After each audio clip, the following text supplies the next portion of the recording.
I see Richard Gere as one of the big screen's most handsome silver foxes, the ideal, charismatic and endearing leading man.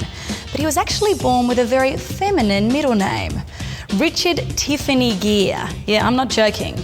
But his parents weren't punishing him with a girly name, it's actually his mother's maiden name. Unlike many actors who are drawn to movie making for the superstar status and big bucks, Richard isn't impressed by the fame and wealth, which is a reason why he hasn't been afraid to take risks with a broad range of roles. He's never set out to become a personality. For him, being a Hollywood superstar is part of his life, not who he is. This is like a real person. He has a life, a real life. You could actually go to dinner with this man and never hear the word screenplay come up during the entire day. He could talk politics, art, music, religion, everything, and that's why he's a pleasure. Born in Philadelphia and raised on a farm in upstate New York, Richard was a talented gymnast, which earned him a scholarship to the University of Massachusetts. He majored in philosophy, but dropped out after 2 years to focus on acting. Like so many struggling actors, he spent several years waiting tables and is rumoured to have once told Robert De Niro while serving him that he was going to be equally successful. I love his confidence. At 24, he finally landed his first real acting gig playing Danny Zuko in the original London stage version of Grease. When he won a Golden Globe for his performance in the musical movie Chicago, it took him back to this time in his life. I recently saw a tape that I had done of Grease in the West End in London 30 years ago. And I was this skinny little kid with dark hair who was singing his heart out and dancing his heart out. And I forgot how much fun I was having then. And to see myself then and then do this, it's kind of, the circle is rounding itself. You know, of kind of rediscovering the joy of what I do as an actor. And I play a lot of parts where, you know, the knife is in the gut and I gotta spill it. And it's not a pleasant place to be all the time. This was a very pleasant place to be. His first major movie role was in Looking for Mr. Goodbar, a film with a heavy theme of sexual violence, a brave career choice for an upcoming actor. But it was starring in American Gigolo that really catapulted Richard's career, followed by the popular romantic drama An Officer and a Gentleman, which was a major success, grossing over $100 million, a lot of money for the early 80s. He became an instant sex symbol, and it's hard to believe how shy he was. But then again, perhaps that's part of his appeal. I think when I started, it was a way for me to, in fact, interact with the world. I was extremely shy, and I found it very difficult to be in relationship to out there. Gere's good looks were in hot demand. Following his movie successes and new sex symbol status, he became the first man ever to appear on the front cover of Vogue magazine. But don't be fooled, he's much more than just a pretty face. He's personal friends with the Dalai Lama, passionately champions many causes, and isn't afraid to share his philosophies on life. It's not really conscious because that's just the way I am, so I don't think about it, but I guess that's one of the rules that I set for myself or was set for me from previous lives. Do I dare say that? From previous lives where, yeah, the whole process of being alive is just to discover more, to learn more. But Gere's list of talents just keeps getting longer. He's also an accomplished pianist and music writer. For his role as the trumpet player in The Cotton Club, which was directed by Francis Ford Coppola, he played all the music himself. The movie was also special as it wasn't scripted. It's kind of amazing that the film actually is cohesive as it is because we didn't know what we were doing at all. And I had selected maybe 20 songs that I could play on the piano and the trumpet for the thing. The dancers, Gregory Hines had his thing together, but we had no story. In 1990 came the mega hit Pretty Woman, of course. Richard and Julia Roberts made a delicious duo and it grossed a whopping $500 million. The film reinforced Richard Gere's star status and was Julia's breakout role. The pair are still considered one of the greatest on-screen couples of all time, teaming up again later for Runaway Bride. Richard clearly remembers the first time he met Julia, instantly recognising her magic.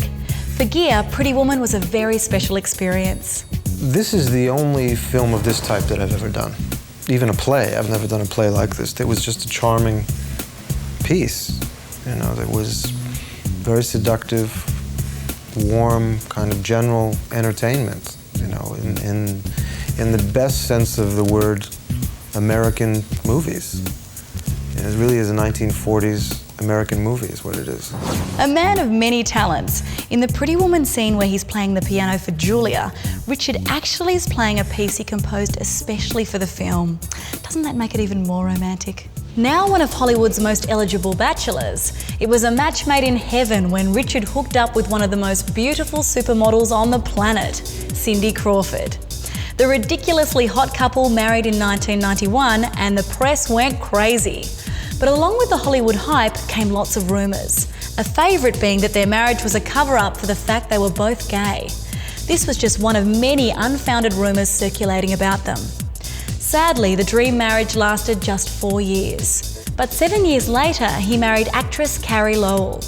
Not quick to walk down the aisle again, they dated for several years and Richard was 50 when they had their son called Homer. They married 2 years later. Gere's not interested in mixing his professional and personal life and doesn't believe in working with those closest to him. It's more important to have that kind of instinctive trust with the person you're playing with than knowing their history. In fact, I think the history in many ways can get in the way. Like husbands and wives traditionally don't work very well together. They know too much about each other. Richard takes his roles very seriously, doing all sorts of prep. For his role in The Flock, he spent time with police officers going door to door to check on registered sex offenders. And he trained for 5 months for the tap dance scene in Chicago. Gere's role in The Hunting Party, a movie based on the search for a Bosnian war criminal by real-life reporter Harold Dornbus, brought out the philosopher and humanitarian in him. For me, catching these guys and punishing them, it's not a high priority. I don't care, frankly. I want to find out what is it in us personally and in our societies that allow these people to emerge as leaders? And why are we so easily manipulated by them? Gere is a well-known Buddhist, lifelong friend to the Dalai Lama, and is a strong supporter of the Tibetan independence movement. As a result, he's been banned from entering China and was also banned from the Oscars for making anti-China remarks on air at the 1993 ceremony. Richard also campaigns for ecological causes and is one of the international film world's most untiring HIV/AIDS awareness activists. It's clear Mr. Gere has a big heart. I find almost everybody likable.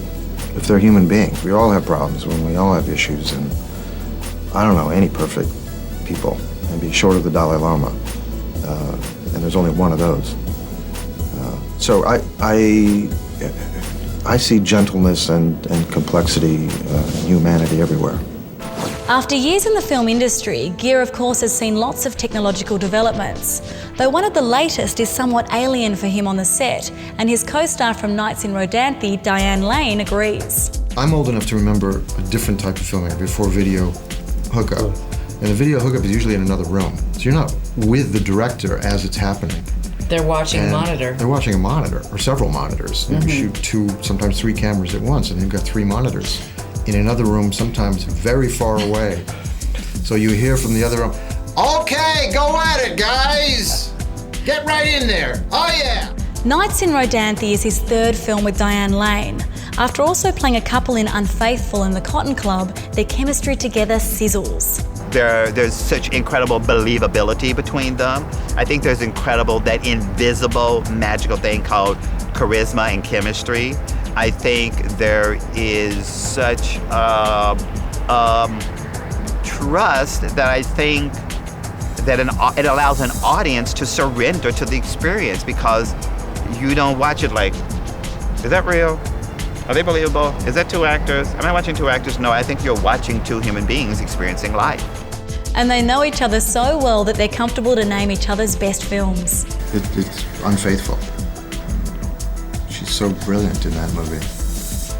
And, I love the movie too. I love you in Hoax. It was great. He transformed and surprised me. And That was one of my favorite movies of mine also. I like that movie a lot.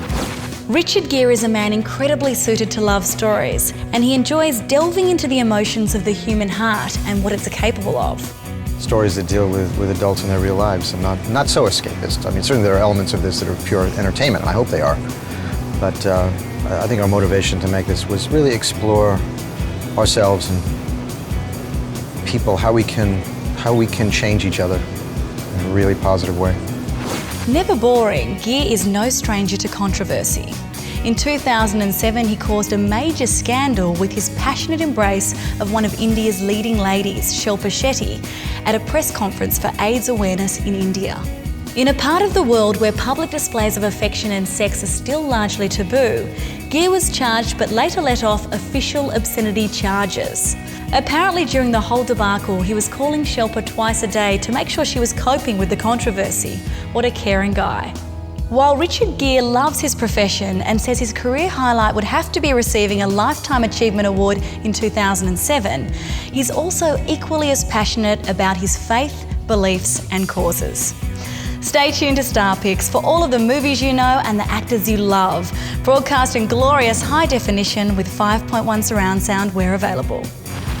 For more of the best in entertainment news, check out your Movie Network channels. It's altogether better on screen and at mnc.tv.